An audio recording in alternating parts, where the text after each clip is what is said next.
I want us to look today at a very somber topic, perhaps the greatest human tragedy ever. I never knew anything about this until last week. My guess is it'd be true of many of you, that you didn't know anything about this human tragedy, and many of your people probably don't know anything about this human tragedy, but it's awful. It's just unspeakably awful. We want to look at that and talk about what we can do about it and how we can gather together to pray about this and stop this horrendous human tragedy. But let's begin by looking at our text together.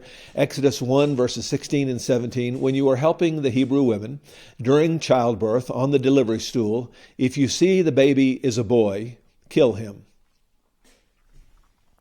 We're so used to this passage, we read it without a lot of emotion. And in many, many places in Scripture, you do well to read with emotion, to read a passage and ask the question, what is the emotion here?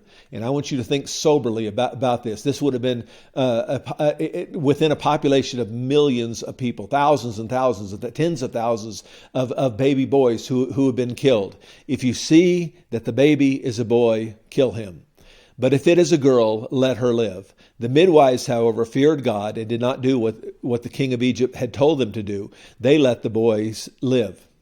And as I read about this, I got to wondering, has anything like this ever happened since? Has anything like this ever happened outside of biblical times? So I Googled it, and I was shocked by what I learned. Let me show you what I mean.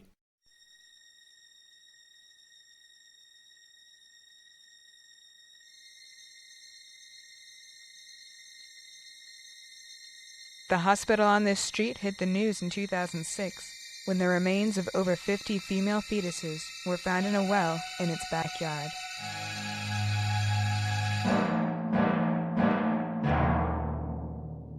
ਤਾਂ doctor ਸਾਹਿਬ ਜ਼ਬਰਦਸਤੀ ਅੰਦਰ ਆ ਕੇ ਇਹਨਾਂ ਨੇ ਉਸ ਬੱਚੀ ਨੂੰ ਬੜੀ ਬੇਰਹਿਮੀ ਨਾਲ ਪਕੜ ਕੇ ਖਿੱਚਿਆ। ਜਿਵੇਂ ਉਸ ਬੱਚੀ ਨੂੰ ਖਿੱਚਿਆ, ਜਿਵੇਂ ਉਹਦੀ ਜਾਨ ਨਿਕਲੀ ਤੇ ਅਸੀਂ ਐ ਖੜੀਆਂ ਸੀ, ਸਾਡੇ ਸਾਹਮਣੇ ਉਸ ਦੀ ਲੈਟਰਿੰਗ ਬੱਚੀ ਦੀ ਨਿਕਲੀ। ਪਤਾ ਤਾਂ ਸਾਨੂੰ ਸੀ ਜਦ 2-3 ਲੜਕੀਆਂ ਜਵਾਨ ਮਾਰਤੀਆਂ, ਸੀਸੇ ਭੰਨਤੇ ਤੇ ਬਾਜੀਗਰਾਂ ਦੀ ਲੜਕੀ ਮਾਰ, ਪਤਾ ਤਾਂ ਸਾਨੂੰ ਸਾਡੇ ਬਸ ਦਾ ਰੋਗ ਨਹੀਂ। ਉਹ ਪਹਿਲਾ ਹਾਦਸਾ ਮੈਂ ਅੱਖਾਂ ਨਾਲ ਦੇਖਿਆ, ਪੂਰੀ ਬੱਚੀ 9 ਮਹੀਨੇ ਦੀ ਜੋ ਇਸ ਨੇ ਮਾਰੀ।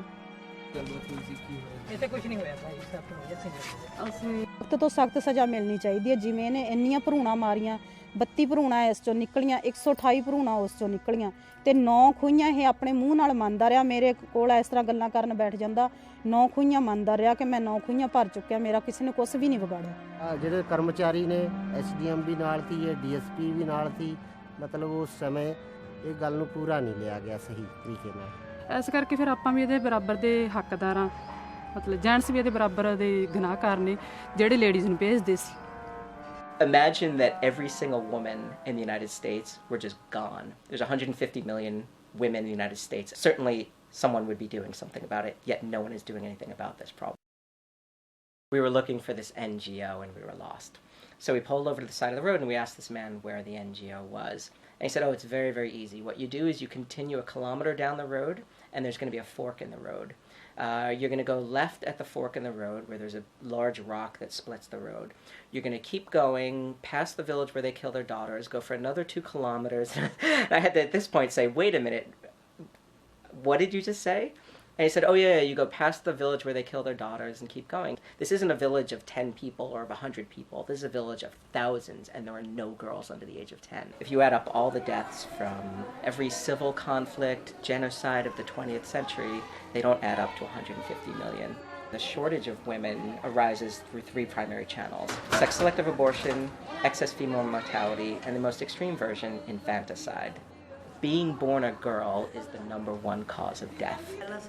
Being born a girl is the number 1 cause of death. This seems so horrendous. I was a little bit skeptical, so I looked around and found some more videos, and there's quite a few of them out there. And I would encourage you and invite you to go on YouTube and look this up. Some books that have been dealt with it, and there's quite a bit of research that indicates this really is happening. I showed a trailer from a movie called It's a Girl. I encourage you to show that trailer to your group. It's in the PowerPoint. You might encourage your people just to watch the whole movie if you got the stomach for it. But it is an incredible human tragedy, and it happens because of people's belief. There's some quotes in that film that go like this: "A daughter," it's a Hindi saying, "a daughter is a burden on her father's head." Another one: "A thief has come," stated at the occasion of when a daughter is born. You are only a girl. You are spilt water, a common Chinese saying. And this one, it is more profitable to raise geese than daughters, from Chinese folklore. And we contrast with that with what the Bible says. And what does the Bible say about children?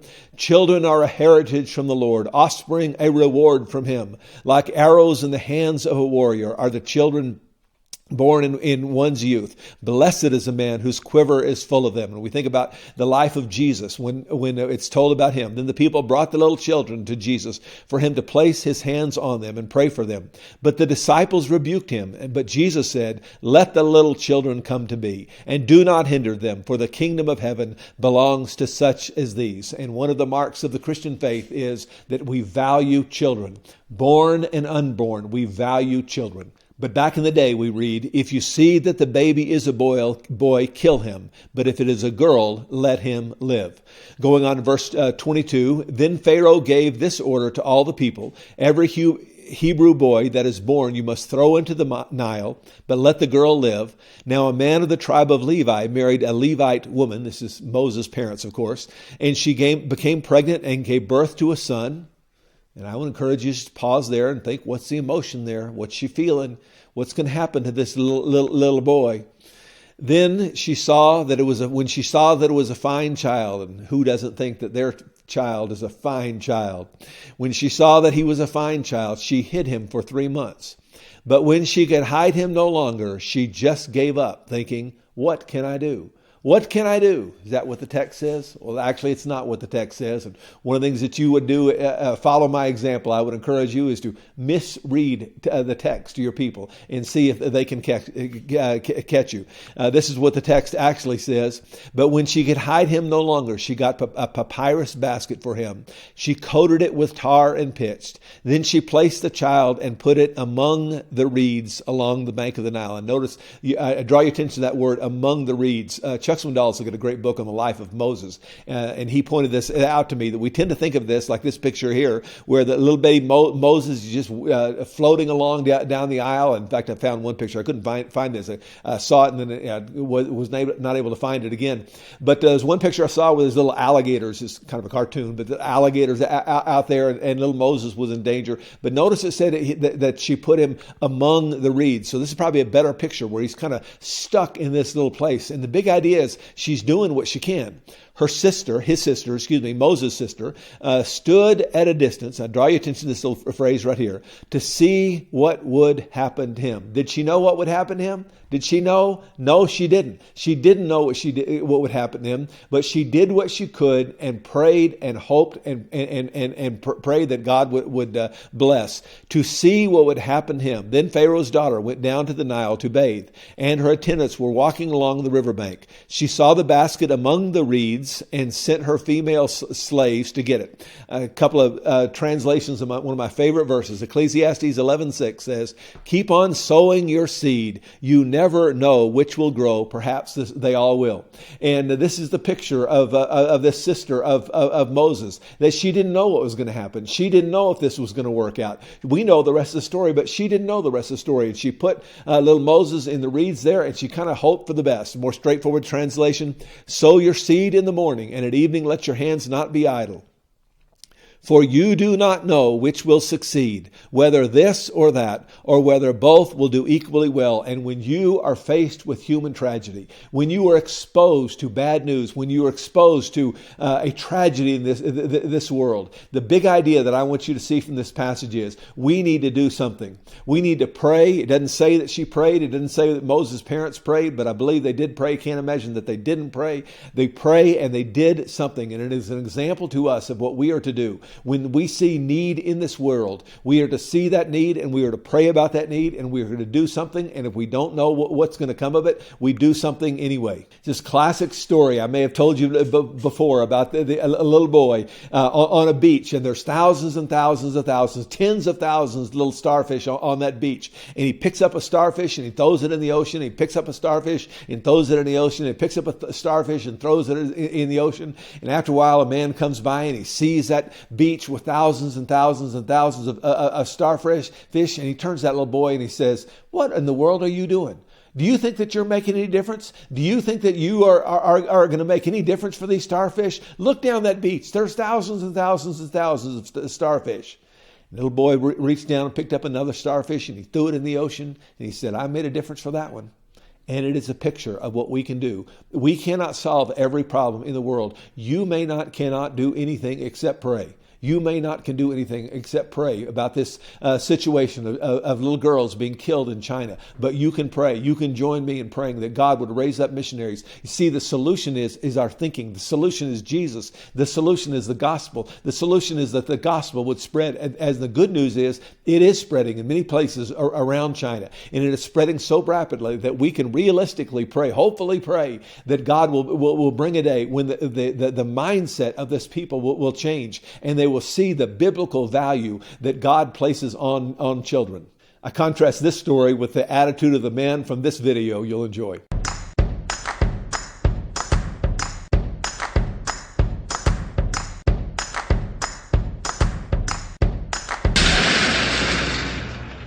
Whoa, that's not good. Oh, I don't need this. I'm already late. Somebody will come. Anybody out there? Do you have a phone? No. Sorry. Somebody! Hello? There are 2 people stuck on an escalator and we need help. Now, would somebody please do something?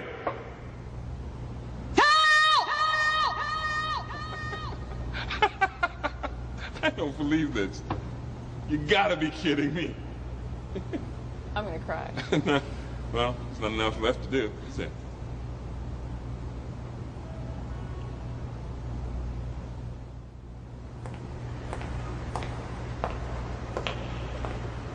Hello? Hey, don't worry about it. I'll fix it in a second. He said he can fix it. All right. All right. That's more like it. He says he can fix it.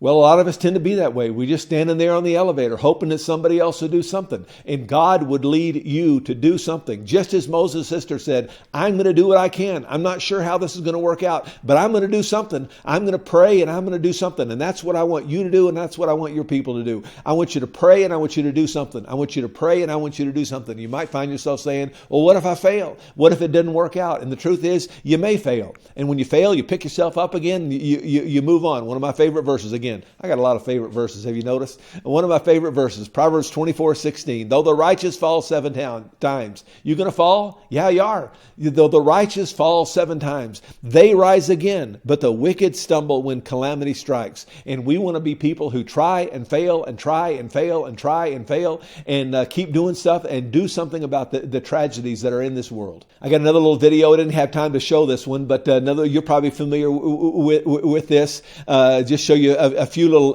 pictures here that Lincoln failed in business 3 times, failed in campaigning 7 times prior to becoming president of the United States. Bill Gates was a Harvard University dropout, and his first business was a failure. Thomas Edison, the teachers told him he was too stupid to learn anything. And over and over and over, we read the idea that success nearly always lands on the other side of failure. And we want to be people like Moses' sister who take action even though we don't know the results. We take action even though we're not sure how it's going to work out. We take action, we pray, and we do something. And perhaps God would lay on your heart something you can do about this human tragedy, the human tragedy of abortion in our country, or some other human tragedy that God would lay on your heart. Something you can do about that. But do something. That's the big idea of today's message.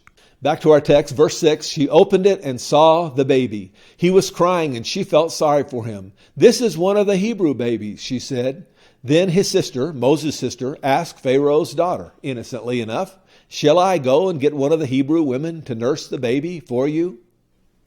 Through archaeological digs in recent years, researchers have uncovered an ancient religious ritual associated with the god of the Nile. And this daughter of Pharaoh might have said this. It included a statement of trust that many Egyptians may have repeated, and the statement read, "I have afflicted no man. I have not made any man weep. I have not withheld milk from the mouth of sucklings." And perhaps this daughter of Pharaoh said that, and she saw little baby Moses, and she thought to herself, you know what, I can do something about this. "Yes, go," she answered. Pharaoh's daughter says, "Yes, go," she answered. So the girl went and got the baby's mother, her mother also. Pharaoh's daughter said to her, "Take this baby and nurse him for me, and I will pay you."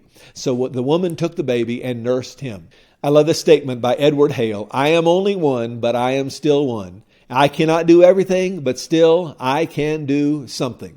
And because I cannot do everything, I will not refuse to do the something that I can do." And I closed my message yesterday by telling a story about a man in my church, and he's very active in church on Sunday, but he's never come to Sunday school. We have potluck dinners and we have some other activities. He never comes to any of those. He never comes to Wednesday night Bible study. He never comes to Sunday night Bible study. Just comes to church on Sunday, kind of quiet, sits on the back row.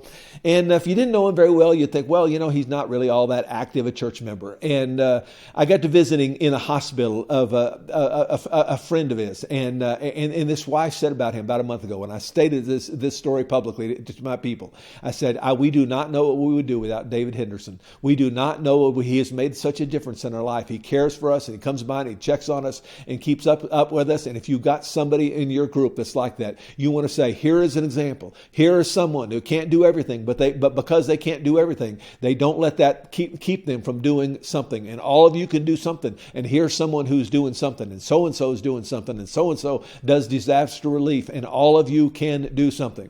And I close with a video that is very meaningful to my people. It's in the PowerPoint, and I won't go into the detail of it. I just let you watch it. But it's about an elderly lady that is a real prayer warrior, and is the secret behind one of the most powerful movie series in America. And I would encourage you to watch that video and show that video. It's a little bit long, about 10 minutes. But I think your people, particularly if you teach some elderly people like I do, I think your people will find that meaningful. And may God richly bless you as you teach this truth. You can't do everything, but you can do something. You can pray and you can do something. And there are terrible human needs in our world. And we all need to do something. And may God richly bless you as you teach that truth to your people this week.